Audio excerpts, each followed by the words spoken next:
निंदा पर ध्यान न दे। प्राचीन काल में एक संत दूसरे गांव जाने के क्रम में अपने एक शिष्य के साथ एक गांव में कुछ दिनों को लिए रुके। गांव के लोग संत के पास अपनी समस्याएं लेकर पहुंचने लगे। संत बहुत विद्वान थे। वे अपनी बुद्धि से सभी परेशानियों को दूर करने रास्ता बता देते थे।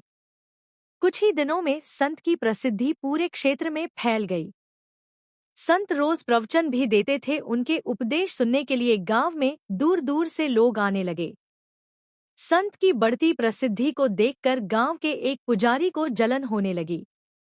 वह सोचने लगा कि इस तरह तो उसके भक्त भी संत के पास पहुंचने लगेंगे।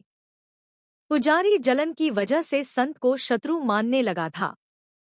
पुजारी ने संत की छवि खराब करना शुरू कर दिया। वह गांव के लोगों को कहने लगा कि ये संत पाखंडी है और लोगों मूर्ख बना रहा है। पुजारी के कुछ साथी भी बुराई सुनी तो वह क्रोधित हो गया। इस काम में उसका साथ दे रहे थे।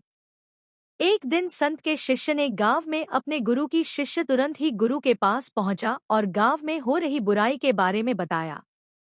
संत ने शिष्य की बातें सुनी और कहा कि हमें इन बातों पर ध्यान नहीं देना चाहिए। अगर हम उस पंडित से वाद विवाद करेंगे तो भी ये बातें चलती रहेंगी। जिस तरह हाथी पर कुत्ते भौंकते हैं, लेकिन हाथी अपनी मस्त चाल में चलते रहता है, ठीक उसी तरह हमें भी ऐसी बुराइयों पर ध्यान नहीं देना चाहिए। अपने काम में मन लगाना चाहिए। संदेश: यह जरूरी नहीं कि हर व्यक्ति आपके पक्ष में हो।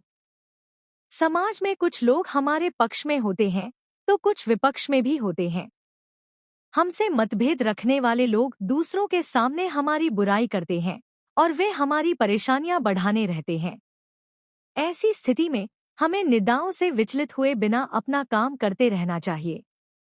अगर यह पोस्ट आपको अच्छी लगी हो तो दोस्तों please like, comment, follow, subscribe कीजिएगा। आप सभी का धन्यवाद। श्री राधे राधे जी।